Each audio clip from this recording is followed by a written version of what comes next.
about hitting the heavy bag with our hands this time. You may have seen some stick videos I put out recently, and I just wanted to cover a little bit of boxing, striking, pugilism. This could be used for MMA or kickboxing. It's all the same type of striking regardless of what you're doing. So when people first start out hitting the heavy bag, they tend to make a couple glaring mistakes. Some common things occur that we want to remedy a little bit, and I'll just talk about them first. So one is that they tend to push the bag rather than strike the bag, because there's a need or an urge to try to build up tremendous power in the beginning. But what you want to work on first is form and proper mechanics, and then we can start to develop power. The other thing that I see a lot of people do is they'll start to hit the bag, and as it starts to swing and sway, they want to come up and grab it and hug the heavy bag. And actually, that is a benefit of the heavy bag because it becomes like a person who's going to be moving when you're sparring. People aren't just going to stand still when you try to land a shot on them. So even if you don't have anybody to spar, but you got a heavy bag up in your garage, you want to train with that movement. And sometimes, maybe I'll put it together, you can do a lot of footwork with the bag, moving around it. If you have about, like I do, I have 180 degrees in front of me, that's enough to move with. But if you can hang a bag in a way where you can move all the way around it, that's even better, because you can really utilize and develop your footwork in that regard. But today, let's just talk about just hitting the bag. So if you imagine like, let's go back to Muhammad Ali, fight like a butterfly and sting like a bee, right? What is that sting like a bee? So sting like a bee to me is kind of like whipping a towel. You want to be able to whip the punch out there and have it go through the core of the bag, through your intended target and past it, but not to have it be a shove. So in simple terms, what we want to do is just sort of pop the bag. So I'm going to do some jab, crosses, and hooks. You guys are more than welcome to judge my form. But I'm going to try to do it without pushing the bag. And I'm not going to break down how to throw a jab or a cross today. We've got other videos on that and you can go watch. But just the mentality of striking the heavy bag, I'll go a little slower and a little lighter just so you can see what I'm talking about here. So see how I'm just sort of trying to get the core of the bag to rattle. It's still moving with a light punch. I'm still rotating the hips, I'm driving through the shoulder and using the foot, but I'm not shoving it like this, okay? Some people go really hard, but see, that's still a shove. It's okay to go hard, but you just want to sort of sting the bag. And part of that is where you intend to aim. So when we aim at the surface of the bag, there's not much follow through. It's sort of like aiming at a human being. We don't want to aim just at the tip of the chin. Like for an example, since you can see it from this camera angle, let's say we're throwing a hook, right? We don't want to barely nick the chin at the end of the arc of the hook. We actually want to aim through the chin. So if you were to fire, it would turn the head like that. Same with a cross. One of my early coaches used to say when you're throwing a cross, you aim at the back of the head. What Bruce Lee would say, he wrote down in his book, The Tao Jeet Kune Do, is that you want to hit about 6 inches behind the intended target. Now in the beginning, if you take that assignment, you're going to feel like you want to push through it. But all you got to do is just keep aiming there. 6 inches past the target, and just sort of tap the bag, right? No matter what you hit it with, right, I'll move around.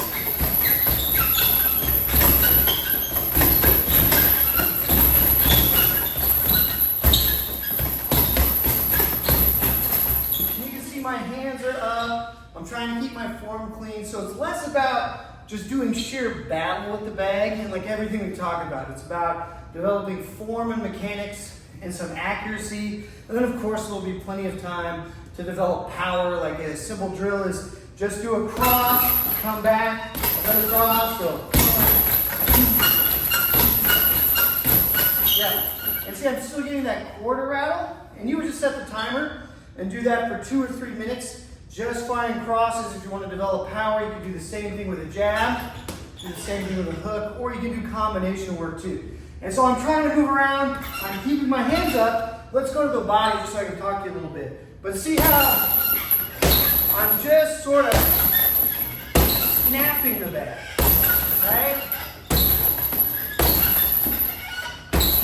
And now it's moving. So when it's moving, I always want to hit it when it's coming at me. So between these two things, the follow through of 4 to 6 inches and hitting it when it's coming at me, it's going to build up a lot of stamina and power on its own, because let's say this bag, for instance, this weighs 100 pounds. A shorter boxing bag might weigh 75, 70 pounds. I've got a teardrop bag, you can't see over here, it's only 50 pounds.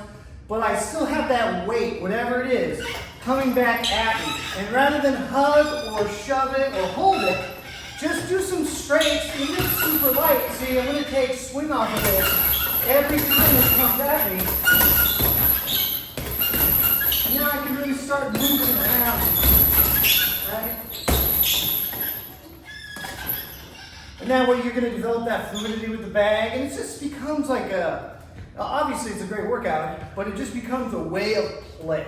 So what we want to think about is we want to sting the bag, just like that, sting like a bee. We want to hit through the core, about 6 inches back. We want to avoid pushing the bag with our punches.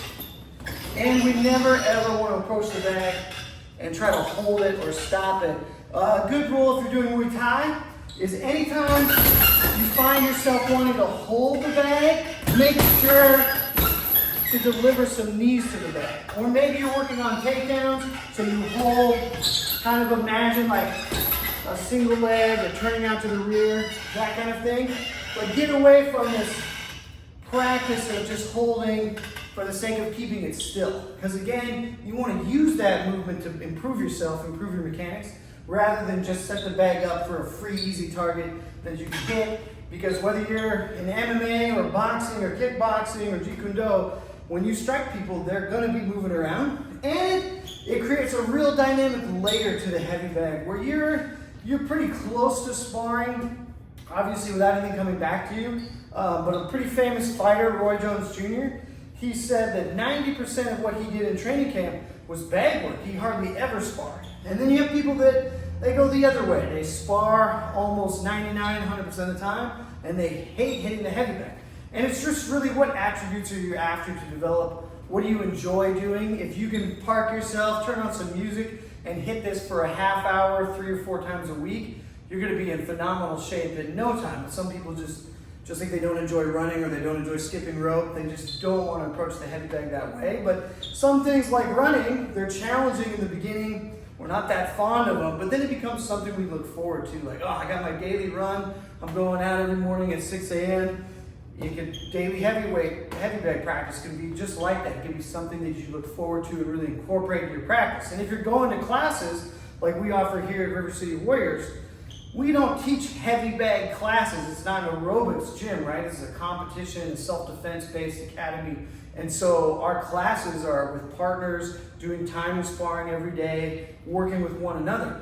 So oftentimes you're required to do the bag on your own, which is very different if you're in a boxing gym. The boxing gyms that I grew up in, they would just have you do almost like circuits for an hour before anybody was allowed to spar. And not too many people would hold mitts for you. There might be one coach doing that for a room full of 20 people. So we were always on the heavy bag, the double end bag, the teardrop bag, those sort of things. And you can really get a lot out of it. You get out of it basically what you're going to put into it. But that's pretty much it. The key detail that I see people overlook is they don't want to snap that towel or sting like a bee. But that's in all martial arts. It's in Tai Chi. They call it Fa Jing. It's sort of that period where you go from relaxing to hitting back to relaxing. And Bruce Lee spoke a lot about that in the Tao of Jeet Kune Do. When I make my shot, it comes out very loose, and right at the end, see I pop with the shoulder, with the hip. I don't know if you can see my foot here, but I rotate, right? And all that, even super lightly, just working together. See, it still has the same follow-through. Okay, one other thing I'll touch on, it is not a great idea to do a lot of bare knuckle work on a bag. You can build up and do it, but it's going to be a little bit lighter. Anytime you're scraping the knuckles, it's not a good sign, but it can be an indicator of where you're hitting. So whenever we're striking the bag, I want to hit with my pointer knuckle and my middle knuckle. So even if I do a hook, those knuckles should arrive, and you can see the small gap here between the lower part of my hand, because these two bones, are supported by the bones of the forearm.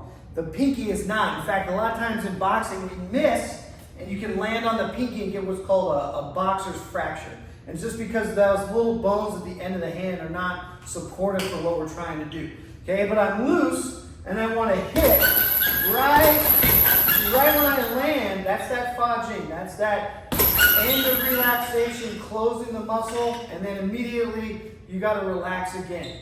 Okay, let's talk about other tools real quick. So using the elbow, same thing. I don't want to just skim the bag like this. I want to turn my thumb and hit with this point right here. But in the beginning, when you're just starting out, you're going to miss. And I've seen people get road rash all the way up their arm. So a good way to start is just press the bag. Just press it like that. See, I'm hovering, just hit it, okay? But then I want it to be just like my strikes. I want to tap the core of the bag. Right?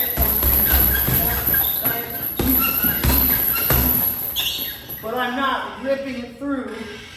One, because the elbow doesn't work that way. And two, I don't want to tear the skin on my elbow. And everything else is like this too, you know, like anything that's sort of stabbing, like a cross, right? Or a jab, kind of a stabbing motion. So same with a straight knee. I want to go up, and then I want to pop it.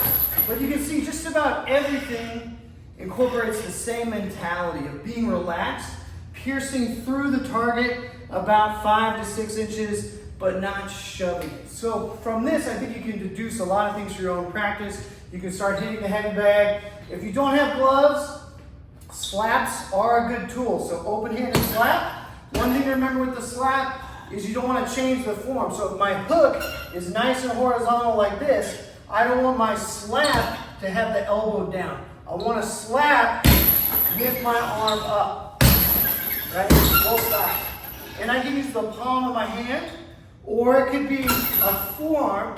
That's what we call a shearing hit. So a shearing hit is like, actually Boss Rutan would knock out a lot of people with this. He would take the forearm and he would hit right behind the back of the ear where the small bones are, the base of the skull.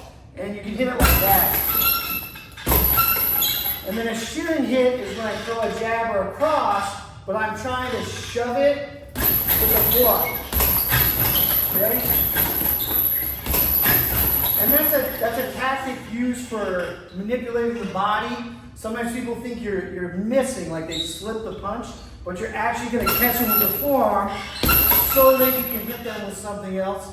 And it's not comfortable. Sometimes it's a light shove, but sometimes it's like taking this bone and running it right over the clavicle.